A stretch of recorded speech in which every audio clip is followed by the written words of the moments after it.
प्यारे बच्चों नमस्कार।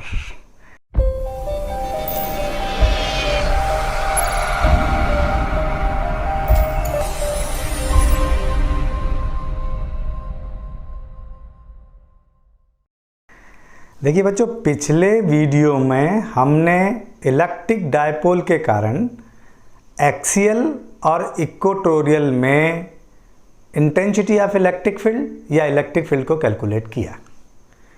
ये ज़रूरी तो नहीं है कि वो पॉइंट जिस पर हम इंटेंसिटी ऑफ इलेक्ट्रिक फील्ड या इलेक्ट्रिक फील्ड को कैलकुलेट कर रहे हैं वो हमेशा इलेक्ट्रिक डायपोल के एक्सिस और इक्वेटोरियल यानी ब्रॉड साइड एंड पोजीशन पर ही हो।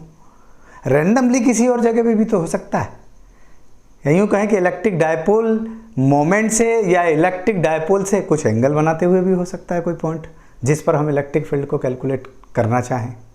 तो आज मैं इस वीडियो में आपको यही बतलाने जा रहा हूं कि वो पॉइंट जिस पर हमको intensity of electric field due to dipole calculate करना है, अगर वो एक्सियल यानी एंड ऑन पोजीशन और ब्रॉड साइड एंड पोजीशन के अलावा किसी और पॉइंट पर हो तो हम किस प्रकार से उसको कैलकुलेट करें। आइए अब हम देख रहे हैं कि किस प्रकार से हम उसको कैलकुलेट करते हैं। ये देखिएगा मेरे साथ यहाँ पर कि ये इलेक्ट्रिक डायपोल है AB, ठीक है। ये AB एक इलेक्ट्रिक डायपोल है और इसके मिड पॉइंट O से R डिस्टेंस पर थीटा एंगल बनाते हुए एक पॉइंट P है। ये पॉइंट P है, ठीक है। इस पर हमको इलेक्ट्रिक फील्ड को कैलकुलेट करना है। दैट मीन्स अभी आपको पोलर कोऑर्डिनेट्स दिए, ये पोजीशन दी हुई है, ये आर वेक्टर पोजीशन हो गई इस पॉइंट की और थीटा यहाँ से एंगल बनाते हुए हो गया, ठीक है।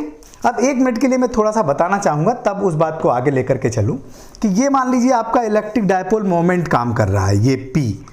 ये मैंने पहले ही कहा है आपसे कि इलेक्ट्रिक डायपोल मोमेंट की जो डायरेक्शन होती है वो माइनस क्यू चार्ज से प्लस क्यू चार्ज की ओर होती है। तो ये P की डायरेक्शन हो गई, ठीक है। अब हमने जो पॉइंट लिया है वो मान लीजिए यहाँ पर ये पॉइंट लिया है इधर, इसकी यहाँ से पोजीशन है R, ये ऐसी पोजीशन पे है, R पे है और ये यहाँ से थीटा एंगल बनाते हुए हम जानते हैं कि ये टू डायमेंशनल प्लेन बन रहा है। देखिएगा ध्यान से, ये टू डायमेंशनल प्लेन बन गया, यानी पोजीशन इसकी टू डायमेंशनल प्लेन में है। तो ऑब्वियसली यहाँ पर एंगल होने के कारण इसके दो कंपोनेंट्स बनेंगे। एक जो कंपोनेंट्स होगा इस P का वो इस डायरेक्शन में होगा, मतलब उसी डायरेक्शन में जिसमें हम इंटेंसिटी ऑफ इलेक्ट्रिक फील्ड को कैलकुलेट कर रहे हैं। ये पॉइंट पर चूंकि P सेम आ रहा है इसलिए मैं एक मिनट के लिए पॉइंट चेंज कर देता हूं, इसको Q कह देता हूं, ठीक है। तो इस डायरेक्शन में हम ये आपका हो गया इलेक्ट्रिक डायपोल मोमेंट की डायरेक्शन और इसके टू डायमेंशनल कोऑर्डिनेट देखें तो ये इसी डायरेक्शन में होने के कारण ये आपका कॉस कंपोनेंट हो जाएगा और इसके ठीक परपेंडिकुलर ये आपका साइन कंपोनेंट हो जाएगा। अगर आप इस बात को नहीं समझ पा रहे हो तो ऐसे समझ सकते हैं, जैसे मान लीजिए कोई ये टू डायमेंशनल प्लेन है जिसमें ये इसका ओरिजिन है, ये है आपका y, ये है आपका x और कोई एक पोजीशन वेक्टर है आपका ये मान लीजिए ये कोई एक पोजीशन वेक्टर है आपका ये A, ठीक है। मैंने यहाँ से इसका एंगल ले लिया है थीटा, तो मैं यहाँ इसके ऊपर एक नॉर्मल ड्रा कर देता हूँ और एक राइट एंगल ट्रायंगल बना देता हूँ OPM, जिसमें ये बेस हो गया, ये हाइपोटेन्यूस हो गया और ये परपेंडिकुलर हो गया। तो फिर बेस और हाइपोटेन्यूस को मिला करके मतलब OM by OP is equal to मुझे मिल जाएगा कॉस थीटा। कॉस थीटा होता है बेस बाय हाइपोटेन्यूस। तो यहाँ से हम अगर OM को निकालना चाहेंगे तो ये OP कॉस थीटा हो जाएगा और OP है आपका A, तो OM इज इक्वल टू हो जाएगा आपका A कॉस थीटा, मतलब हॉरिजॉन्टल कंपोनेंट होता है A cos theta. Similarly perpendicular को इन्वॉल्व करेंगे तो ये हो जाएगा आपका A sine theta. So now this is the vertical component of vector A and this is the horizontal component of vector A। ठीक यही यहाँ पर भी होगा कि ये P जो है ये इलेक्ट्रिक डायपोल मोमेंट है, वेक्टर क्वांटिटी है। इसके दो कंपोनेंट बनेंगे, एक तो ये Q पॉइंट के लिए बनेगा इधर ही, इसको हम कह देंगे P cos थीटा और इसके जो वर्टिकल कंपोनेंट बनेगा वो बनेगा P sin थीटा। ठीक है, तो अब इस बात को मैं यहां इन्वॉल्व करता हूं कि ये तो इसका horizontal component p cos theta हो गया इसी डायरेक्शन में, ये p cos थीटा, और डायपोल की डायरेक्शन को मैं ऐसा ना रखते हो, थोड़ा सा ऐसा रख लेता हूं एक्सियल पोजीशन, और वर्टिकल कंपोनेंट जाएगा ऐसा, ठीक है, ये इसको मैं कह देता हूं p sin थीटा। तो ये आपका वर्टिकल कंपोनेंट हो गया। अब यहीं पर देखिए आप, 2 मिनट के लिए ध्यान से देखिएगा, इसको ध्यान से देखें कि ये मैंने आपको बताने के लिए ये ले लिया p, ये ले लिया इसका horizontal component p cos theta, ये ले लिया vertical component p sin theta, और वो पॉइंट Q जिस पर हम इंटेंसिटी ऑफ इलेक्ट्रिक फील्ड को कैलकुलेट करना चाह रहे हैं यहां पर, तो ये इस डायरेक्शन में होगा। दैट मीन्स इसके लिए ये एक्सियल ऑन पोजीशन बनेगी, और ये जो p sin थीटा है ये डायपोल की डायरेक्शन ऐसी होगी, इस प्रकार की डायरेक्शन ऐसी होगी, तो इसके लिए ये जो Q पॉइंट बनेगा ये बाइसेक्टर पोजीशन पर बनेगा।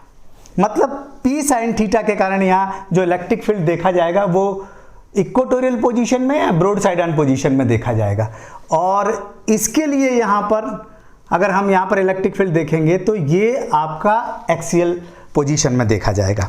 हम ये पढ़ चुके हैं, intensity of electric field due to electric dipole in axial on position. तो ये क्या हो जाएगा, मैंने E1 मान लिया इसको, एक्सियल ऑन पोजीशन में इलेक्ट्रिक फील्ड ये था छोटे डायपोल के लिए 2p/RQ, लेकिन अब मैं 2p नहीं लिखूंगा, इसका कौन सा कंपोनेंट लिखूंगा जो उसी डायरेक्शन में है, ये cos theta. Similarly equatorial position में लिखूंगा मैं, इसको E2 मान लेता हूं, 1/4πε0 p/RQ आया था, लेकिन यहाँ कौन सा कंपोनेंट लिखूंगा मैं, p sin theta, equation number 2। ठीक है, अब इनके बीच में जो एंगल बन रहा है, दोनों कंपोनेंट्स के बीच में जो एंगल बन रहा है वो इसके कारण देख लीजिए पहले एक बार, यहां से इसकी ये डायरेक्शन है E1 जो एक्सियल ऑन पोजीशन में है, इसके कारण जो यहाँ पर डायरेक्शन है E2, ये लीजिए मैं ऐसे ले लेता हूँ, ऐसे सिमिलरली इसके, ठीक है, ये है आपका E2 broad side on position में, ये मैंने इनकी इंटेंसिटी लिख दी, दोनों के बीच में एंगल बन रहा है 90 डिग्री का, तो रिजल्टेंट मैं इस फार्मूले से निकालूंगा, ये फार्मूला यहाँ पर लिखा हुआ है, चूंकि 90 का एंगल है तो cos 90 की वैल्यू 0 होती है, ये टर्म 0 हो जाएगी, और यहाँ पर आपको E मिलेगा E1² plus E2² plus 2E1 E2 cos theta. ठीक है, इनकी वैल्यू रख रहा हूँ मैं उस फार्मूले में,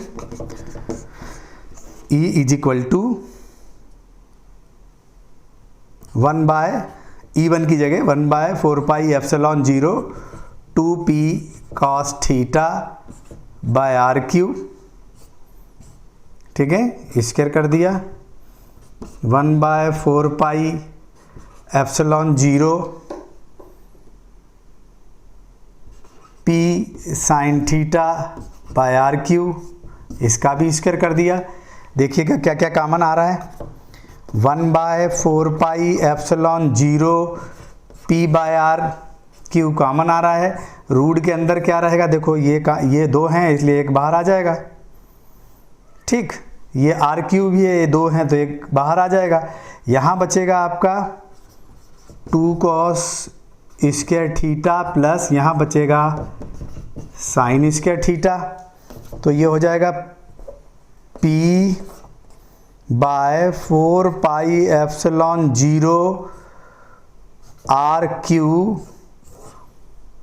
2 cos square theta plus sine square theta को हम लिख सकते हैं 1 - cos स्क्वायर थीटा।